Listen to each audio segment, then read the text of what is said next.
नमस्कार। कश्मीरी पंडित कल्चर में मैं उज्जवल हांडू आपका सभी का स्वागत करती हूँ। कश्मीर में प्रचलित सप्तऋषि संवत के अनुसार आज चैत्र शुक्ल पक्ष की प्रतिपदा है, यानी 6 अप्रैल को आज नया साल शुरू हो रहा है और आज नए साल का हमारा पहला दिन है। इस चैनल के सभी व्यूअर्स को मैं सबसे पहले नव वर्ष की शुभकामनाएं देना चाहती हूँ। नया साल आप सबके लिए सुख, शांति और समृद्धि लेकर आए। सारणी महाराज नवयुग नवरे होंद सठा सठा हाथ हाथ मुबारक नववजीन सारणी रुत फ्रोज। तो इन्हीं शुभकामनाओं के साथ चलिए आज के वीडियो में हम बात करते हैं कशुर कैलेंडर की और इससे उसके पहले 30 दिनों की, यानी चैत्र शुक्ल पक्ष की और वैशाख कृष्ण पक्ष की। हम सभी ग्रेगोरियन कैलेंडर से तो अच्छी तरह से परिचित हैं। यह क्रिश्चियन कैलेंडर के ऊपर आधारित होता है। इसमें हम दिन और वार इसी से देखते हैं।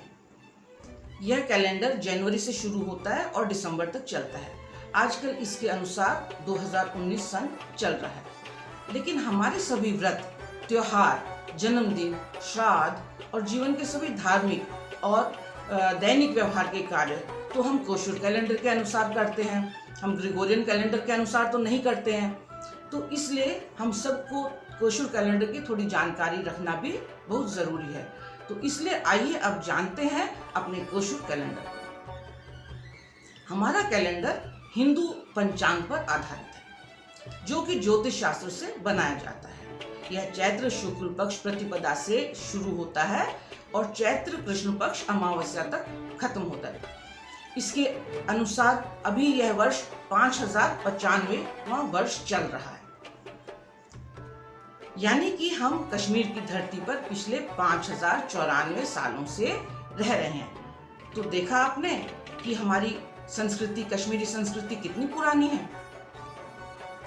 पंचांग को हम संस्कृत में नक्षत्र पत्री कहते हैं। संस्कृत का यही नक्षत्र पत्री शायद कश्मीर में बोलते बोलते बिगड़कर निष्पत्र बन गया है। हम इसको जंत्री भी कहते हैं और कई बार निष्पत्र भी कहते हैं। तो निष्पत्र किससे बना है? नक्षत्र पत्री से मिलकर बना है। यह निष्पत्र ब्राह्मण महामंडल और विजयेश्वर कार्यालय द्वारा छपाया जाता है।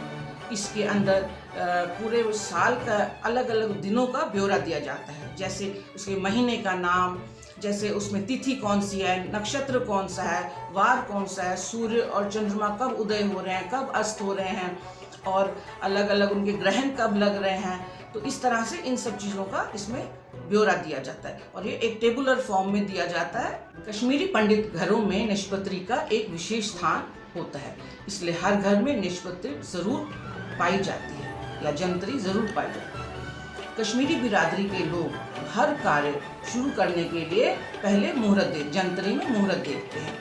कोई भी शुभ कार्य करना हो उसके लिए भी मुहूर्त देखा जाता है। शादी ब्याह या कुछ भी यज्ञोपवीत या जन्मदिन भी कब आ रहा है, श्राद्ध भी घर में किसी का कब आ रहा है, उस सब के लिए शुभ मुहूर्त है। कोई काम कब नहीं करना तो भी निषेध मुहूर्त देखा जाता है। जैसे पंचक लग गया, कभी अस्त लग गया, कभी संग लग गया, तो तब भी पितृपक्ष लग गया, वो निषेध पीरियड होता है, तो वो भी देखा जाता है कि शुभ काम में निषेध पीरियड में ना करें।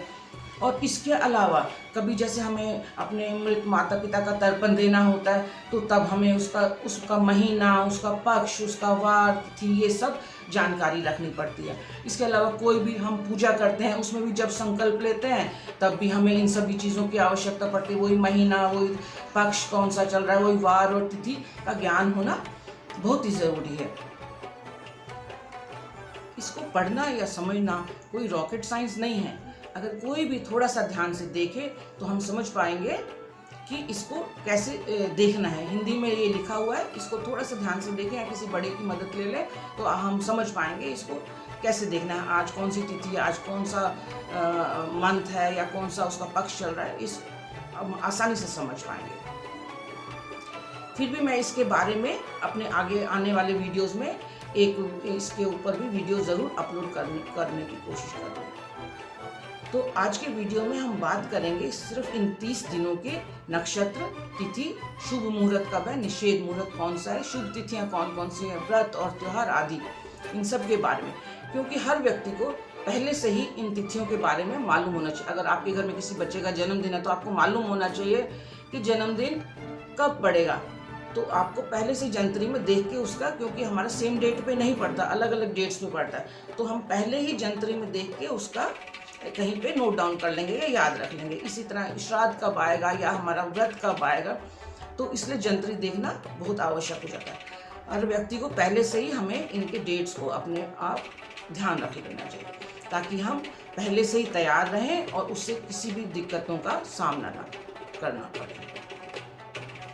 अब बात करते हैं चैत्र मास और शुक्ल पक्ष की। चैत्र मास शुरू हो रहा है 6 अप्रैल से 19 अप्रैल तक। इसके अंदर अलग अलग डेट्स के लिए अलग अलग नक्षत्र इनके सामने हमने बताए हुए हैं। इसके अलावा तिथि आप देखिए, ये प्रतिपदा से लेकर पूर्णिमा में सिर्फ एक एकादशी तिथि का क्षय हो रहा है, वो इसमें मेंशन नहीं की हुई है। जो तिथि मेंशन नहीं की जाती जंतरी में, आप ये मानिए कि उसका क्षय हो गया या वो नहीं है, मिसिंग तिथि है ये। इसके अलावा यहाँ पे दी और प्र लिखा है। दी लिखने का मतलब है कि ये तिथि 2 डेज में स्प्रेड है, मतलब प्रतिपदा जो है वो 2 डेज में स्प्रेड है। प्रतिपदा को आधा दिन लग रही है, आधा दिन द्वितीया में। और जिन तिथियों पे प्र लिखा है वो तिथियां पूरे दिन पर स्प्रेड है, वो एक दिन में ही चलती हैं। लेकिन बाकी दी लिखी हुई तिथियां, इनको हम कश्मीरी में देवादेव भी कहते हैं, ये 2 दिन तक रहती हैं, मतलब प्रथमा में भी और द्वितीया में। और द्वितीया में अगर दी लिखा है तो द्वितीया में भी रहेगी और तृतीया में भी। इसके अलावा बात करते हैं इस पक्ष के व्रत और त्योहार की। 6 तारीख को नवरात्र आरंभ है और नवरे है, थालस बुत रोशन है। 8 तारीख को जंत्र है, 10 तारीख को कुमार षष्ठी का व्रत है, 13 तारीख को रामनवमी और दुर्गाष्टमी व्रत है, 14 तारीख को बैसाखी है, संक्रांति का व्रत है और चक्रेश्वर यात्रा है। बैसाखी जो है ये सोलर न्यू ईयर है, सोलर कैलेंडर के हिसाब से ये इनका न्यू ईयर स्टार्ट होता है बैसाखी से। 15 अप्रैल को एकादशी है, 16 अप्रैल को स्वामी कुमार जी की जयंती है और 19 अप्रैल को हनुमान जयंती। इस पक्ष में पंचक समाप्त हो रहा है 6 अप्रैल को, जो कि 1 अप्रैल से लगा हुआ था, वो 6 अप्रैल को आके समाप्त हो गया। अब बात करते हैं इस पक्ष में पड़ने वाले जन्मदिन की। अगर आपका जन्मदिन इन तिथियों में से किसी भी तिथि में पड़ रहा है तो सिर्फ एकादशी को छोड़कर बाकी सब तिथियों में पड़ने वाला जन्मदिन उसी दिन मनाया जाएगा, क्योंकि एकादशी का क्षय हो रहा है, इसलिए एकादशी का जन्मदिन एक दिन पहले यानी आप दशमी को 15 तारीख को मनाएंगे। बाकी सब दिन के जन्मदिन अपने दिन ही मनाए जाएंगे। इसी तरह हम बात करते हैं श्राद्ध की। अगर किसी के घर में किसी भी आपके पेरेंट्स का श्राद्ध या उनकी डेथ हो चुकी है, उनका श्राद्ध, उनकी डेथ एनिवर्सरी वाले दिन उनका फास्ट रखा जाता है, जिसे हम श्राद्ध कहते हैं। इसमें मैं आपको बता दूं, अगर प्रतिपदा से लेकर एकादशी तक के श्राद्ध वो सब एक दिन पहले मनाए जाएंगे, क्योंकि इन दिनों देवादेव चल रहा है, ये एक दिन पहले मनाए जाएंगे। और उसके बाद के सभी श्राद्ध जो हैं वो अपने दिन मनाए जाएंगे। अब बात करते हैं वैशाख कृष्ण पक्ष। वैशाख कृष्ण पक्ष 20 अप्रैल से शुरू होकर 4 मई तक चल रहा है। इसमें भी सभी इस पक्ष में सभी तिथियां पूर्ण है, सभी तिथियां अवेलेबल है, मतलब कोई भी तिथि का क्षय नहीं है, कोई भी तिथि अधिक नहीं हुई। इसलिए अगर किसी का जन्मदिन आ रहा है इस पक्ष में, तो किसी भी तिथि का क्षय या वृद्धि ना होने के कारण उनका जन्मदिन अपने दिन ही मनाया जाएगा। और बात करते हैं अब श्राद्ध की। तो प्रतिपदा से लेकर अष्टमी तक के श्राद्ध पहले दिन मनाए जाएंगे, क्योंकि देवादेव है, यहाँ पे पहले दिन मनाए जाएंगे। और नवमी से लेकर अमावस्या तक के श्राद्ध अपने दिन ही मनाएंगे। अब बात करते हैं व्रत और त्योहार की। 22 अप्रैल को संकट चतुर्थी का व्रत है, 24 अप्रैल को ऋषि श्राद्ध है, 25 को वेताल षष्ठी, 29 को एकादशी व्रत है और 1 मई को स्वामी लक्ष्मण जी जयंती है। यहाँ पर 28 अप्रैल को पंचक शुरू होके 3 मई तक पंचक चलेगा। आइए अब बात करते हैं शुभ मुहूर्तों की। अगर आपको अपने मकान की बुनियाद डालनी है तो 22 और 26 अप्रैल आपके लिए शुभ है। लेंटर डालने के लिए 11, 12, 17 और 26 अप्रैल है। अगर आपको नया मकान खरीदना है तो 10 और 11 अप्रैल को खरीद सकते हैं। गृह प्रवेश मुहूर्त के लिए 17 और 20 अप्रैल अच्छे मुहूर्त हैं। अगर कोई नया काम आरंभ करना है तो 10, 11, 17, 22, 26 और 29 अप्रैल को कर सकते हैं। नया वाहन खरीदने के लिए 10, 11, 17, 19 और 22 अप्रैल को आप नया वाहन खरीद सकते हैं। और लड़की को दही बेचने के लिए 21 और 23 अप्रैल के दिन अच्छे हैं। बच्चे का कहानियत्र करना है अगर छोटे बच्चे का आपको तो 7, 10, 11, 12, 17, 19 और 22 अप्रैल अच्छे दिन है। बच्चे का अन्नप्राशन करने के लिए 10, 12, 22, 26 और 29 अप्रैल। मुंडन या जरकासे करने के लिए 17 और 22 अप्रैल। विद्या आरंभ स्कूल भेजने के लिए 7, 10, 11, 21 और 24 अप्रैल। कान छेदने के लिए 10, 11, 12, 19 और 22 अप्रैल और 2 मई। इसके अलावा अगर साथ राटून आपने करना है तो 7, 10, 11, 12, 18, 19, 21 और 22 अप्रैल। यज्ञोपवीत के लिए 10, 11, 17, 22 अप्रैल अच्छे मुहूर्त है। और गंडून के लिए 8, 10, 11, 12, 17, 19 और 22 अप्रैल। खांदर के लिए 15, 17, 18, 19, 20, 21, 22, 25, 26, 27, 28 अप्रैल और 1 मई। तो ये था कोशुर कैलेंडर के पहले महीने के व्रत, त्योहार, तिथि, नक्षत्र, पंचक, मुहूर्त आदि का विवरण।